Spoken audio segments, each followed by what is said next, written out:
예전 생각이 나요. 예전에 그 아버지가 개척하셨을 때, 제가 이 전도사 생활을 좀 했거든요. 지하교회에 있을 때인데. 그때 이제 아버지가 새벽 기도 설교를 좀 해보라 하셔가지고, 대학생 때인데, 그 새벽 설교를 막 준비를 했어요. 준비를 해가지고, 이 새벽 설교를 이제 막 했는데, 이 전도사가 어쨌든 일단 새벽 설교 거의 처음 하는 시기여가지고, 이 설교를 하잖아요. 근데 막 흥분이 돼가지고, 막 소리를 지르고 막 아무도 없어요. 그 개척교회는 아무도 없고 그냥 집사님 한 분 계시고 저 어머니 계시고 근데 저 혼자 막 계속 소리를 지르면서 막 했던 기억이 나요. 그랬더니 그 집사님 한 분이 계셨잖아요. 그 집사님이 저에게 은혜를 받았다는 거예요. 그래서 저는 그걸 진짜로 믿었죠. 은혜를 받았다. 그런데 이제 어머니께서 저에게 뭐라고 말씀하셨냐면은 환상을 봤대요. 갑자기 환상을 봤는데 이 우유가 뭐 이렇게 뭐 쏟아지는 이렇게 주전자에서 쏟아지는 뭐 환상을 봤다고. 그래서 제가 전하는 말씀이 우유와 같다. 그런 얘기를 했었던 기억이 있는데 그때의 기분이 좀 들어요. 지금 사실은. 왜냐면 지금 우리 가족만 있잖아요. 그때도 그런 순간들이었고 그게 개척이었거든요. 아버지가 아무리 열심히 무엇인가를 해도 사람들이 오지를 않아요. 저희 아버지는 정이 많으셔가지고 그 어떤 집에 우리 교회 교인도 아닌데 어떤 교인이 뭐 이렇게 개업을 하게 되면 가서 막 인테리어를 도와주고 막 그래요. 근데 우리 교회 오지는 않아. 근데 수요 예배나 뭐 새벽 예배 때 잠깐 왔던 그런 성도인데 아버지가 거기 가서 그렇게 막 매달리고 그 도와주고 막 그런 걸 봤을 때 적어도 저렇게 하면은 우리 교회 나와야 되는 거 아닌가. 대학교 때 제 생각이었어요. 하나님은 저렇게 열심히 하는데 왜 우리 아버지의 이 개척교회 여기를 못 벗어나게 하는가. 결과적으로는 저희 아버지께서 이제 4개의 개척을 하셨는데 2개는 실패를 했거든요.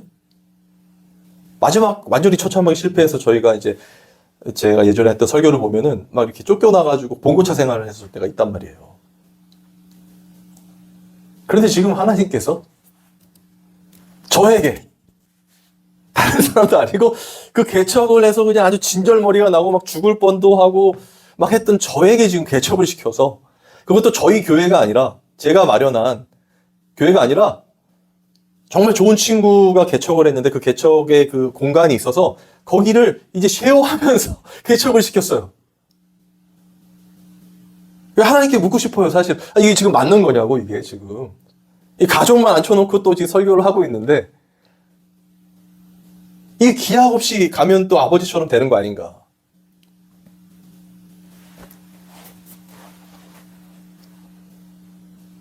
어떻게 될까요? 근데, 참 신기하게도요. 이 평안함이 있어. 아멘인지는 모르겠습니다만은, 아니, 평안함이 있어요. 얼마나 조급할 수 있고, 상황이. 말도 안 되는 상황 아니겠습니까, 사실은. 근데, 평안함이 있고요. 그리고 지금까지 하나님이 저를 인도하신 것이 바로 오늘 이렇게 제 친구의 교회에서 개척을 해서 하나님의 말씀을 전하는 지금 이 순간, 하나님이 원하시는 거구나라는 확신이 있어요. 이건 뭐 누구한테 설명하면 다 약간 정신이 이상하다고 할 수 있겠지만, 뭔지 모르겠어요. 그리고 앞으로 어떻게 되든 사실 뭐 잘 모르겠어요. 그런데 한번 생각해 보세요. 교회를 개척해서 이 뭔가 잘 된다고 했을 때 그러면 사람들이 많이 오고 또 그 사람들과 으쌰으쌰해서 이제는 우리의 어떤 공간을 만들고 또 그걸 또 사람들과 같이 열심히 무엇인가를 뭐 헌신하고 해서 이 교회를 세우고 여러분 그게 진짜 하나님이 지금 저의 상황에서예요. 저한테 원하시는 것일까? 사람들을 많이 모아서 교회를 세우고, 자, 하나님이 나를 이렇게 도왔다고 하는 그 모든 기독교가 추구하는 그 길로 부르기 원하셔서 저를 이렇게 개척을 시킨 것인가? 이 개척을 하라고 하셨을 때 제가 고민했던 고민 중에 하나예요. 그리고 부교육자 시절 때도 제가 늘 고민했던 거예요. 왜 하나님이 나를, 사실 저는 사업을 했었거든요. 아버지 목회 이제 잘 안 되시고 제가 돈을 벌어야 해서 제가 사업을 했었어요. 알바로 시작해서 뭐 LG U+ 들어가가지고 영업과장이 되고 점장이 되고 거기서 이제 스피노프라는 것을 통해서 이 사업을 하게 됐었단 말이에요. 그래서 뭐 어머니도 계시지만 돈 잘 벌었어요. 매장도 네 군데나 목동이나 이런 데다가 차려놓고 직원들 다 돌리고 그러면서 아주 편안하게 아주 잘 있을 수 있었어요. 그러면 그렇게 아버지 때문에 개 고생했으면 죽을 뻔도 하고 봉고차 생활도 했으니까 하나님께서 이렇게 도왔다고 해서 그 사업이 잘 돼가지고 그냥 승승장구 하면 되는데, 그렇게 그냥 잘 살면 되는데, 그런 저를, 그리고 저는 아버지의 교회를 지어드리려고 했거든요. 또 이렇게 상가에 빌려가지고 하는 게 원치 않았어요, 제가. 그래서 아버지 좀만 기다리라고 제가 3년만, 늦어도 5년 안에 제가 건물 하나 지어드리겠다 약속도 했어요, 아빠랑. 근데 아버지께서 갑자기 제가 거의 정점, 이제 한 단계 도약하려고 하는 그 순간에 갑자기 돌아가셨어요. 그때 진짜 이 멘붕이 왔죠. 내 존재의 목적은 무엇인가? 왜냐면 저도 신학을 했었거든요, 대학교 때. 신학을 했는데 이 아버지 개척을 하시고 12교회를 개척하셨으니까 그 개척의 과정 속에서 나도 신학을 했지만 아버지를 서포트하는 역할이구나라는 생각을 했어요. 그리고 사업이 되고 그것이 잘 될 때 아버지를 도와서 교회를 세우는 게 내 삶의 목적이구나 이런 생각을 했어요. 그래서 열심히 그걸 하고 있었는데 갑자기 아버지가 돌아가셨어요. 그러니까 제가 삶의 목적이 사라진 거예요. 그리고 한 달을 방황했고, 그리고 나서 사업장에 다시 제가 돌아갔더니 정신을 차렸더니 막 그때부터 잘 안 되기 시작했어요. 제 마음도 떠나고. 그러다가 갑자기 또 하나님이 막 휘몰아치면서 저를 신학의 길로 다시 가게 만드신 거예요, 지금. 그러면서 제가 이제 목사가 되고 이제 부목사 시절을 겪었거든요. 근데 그 부목사 할 때, 전임 전도사 때부터 부목사 하면서 지내면서 제가 고민하면서 괴로웠던 게 뭐냐면, 아니, 내가 지금 이렇게 지금 하고 있는 게 이게 맞는가? 왜냐면 그 부목사 시절에 이제 담임 목사가 되어야 되잖아요. 그럼 담임 목사가 되려고 또 막 이렇게 몸부림칠 거 아닙니까? 열심히 할 거 아닙니까? 그런데 그 담임 목사가 되면 어떻게 돼요, 또? 끝나나요, 그걸로?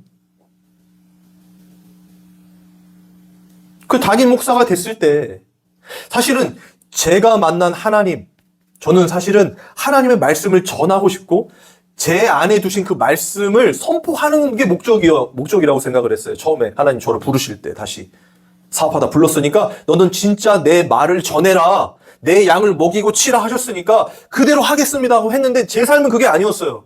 그냥 쳇바퀴처럼 도는 교회 안에 한 나사처럼 그냥 조여져서 거기서 맞는 일만 그냥 감당하고 이것만 하고 저거 하고 실제 하나님의 말씀을 전하는 일보다 그 교회에 원하는 대로 그 교회가 잘 운영될 수 있게끔 거기에 맞춰진 나사와 같은 삶을 살았단 말이에요. 그리고 담임 목사가 된다 하더라도 그 교회에 맞는 나사처럼 필요한 대로 움직여야 될 거 아닙니까? 막 그게 어느 순간에 막 디프레스로 저한테 다가왔어요. 아니, 내가 이러려고 부목사가 되고 목사가 됐나? 그 담임 목사가 돼야 되나?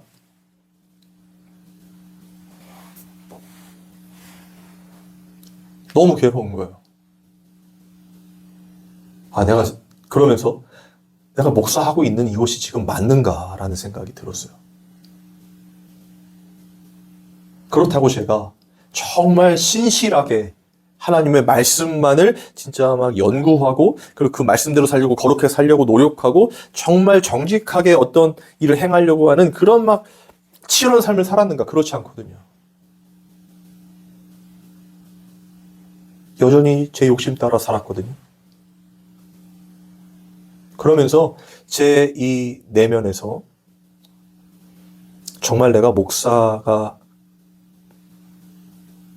또 계속 이 목사라는 이 사명을 가지고 가는 게 맞는가? 너무나 고민이 되는 거예요. 근데 그때 당시까지만 해도 저는 이제 그만둬야 되겠다라고 생각했지 개척을 해야 되겠다라는 생각을 한 적은 없어요. 왜냐면 다 아니까, 개척이 뭔지를 봤으니까.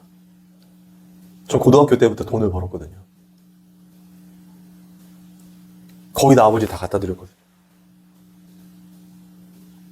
근데 또 개척을 해? 근데 희한하게도 제가 그 괴로움 속에 있을 때 마치 진짜 하나님의 음성처럼 개척을 해야겠다는, 개척을 하라는 그런 음성처럼 들리는 그 울림 속에서 제가 개척을 하겠다고 결단을 한 이후부터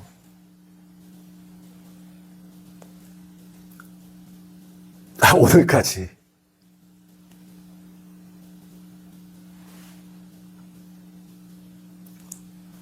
제가 그동안 잊고 있었던 하나님의 살아계심을, 그 인도하심을 체험하게 되는 거예요.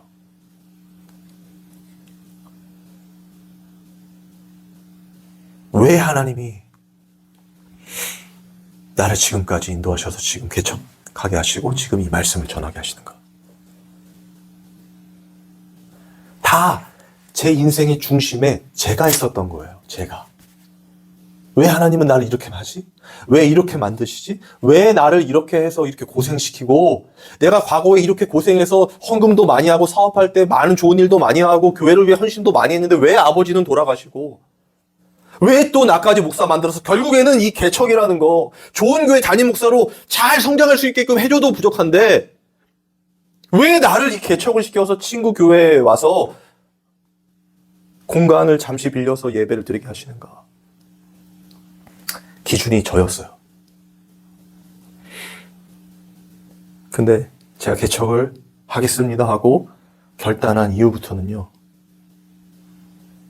제 의지와 상관없이, 제 감정과 상관없이 하나님이 저를 끌고 가시더라고요.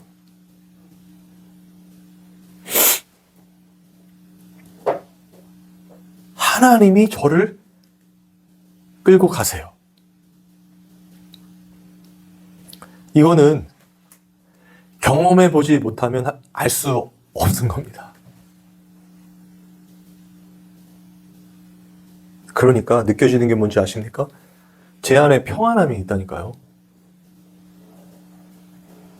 두렵지가 않은 거예요. 앞으로 살아갈 일과 어떻게 진행되어야 될지는 모르지만 사실 그 불안함이 얼마나 괴로움 아니겠습니까? 근데 그 불안함이 설렘으로 오고 기쁨으로 오고 어떻게 될지 막 이렇게 기대로 와요. 저는 그러면서 제가 이 목사 또 설교자로 하나님의 말씀을 전하는 지금 이 자리에, 또 어느 자리든 가서 설교를 하게 되겠지만 그 설교하게 되는 이 자리가 하나님 말씀을 선포하는 것인데, 그 하나님께서 이 자리로 저를 인도하시고 당신의 할 말을 제 입에 두셔서 반드시 말씀하실 거라는 확신이 생긴다는 거예요, 지금.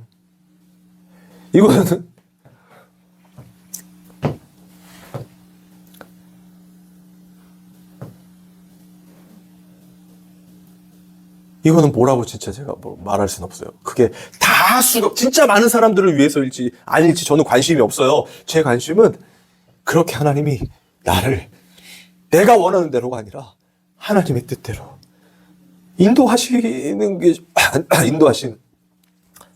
인도하신다는 것 자체가 너무 기쁘기 때문에 하나님께서 그렇게 저를 인도하시면 그 세우신 그곳에서 하나님의 말씀을 전하겠습니다라는 자세가 된다는 거예요, 점점.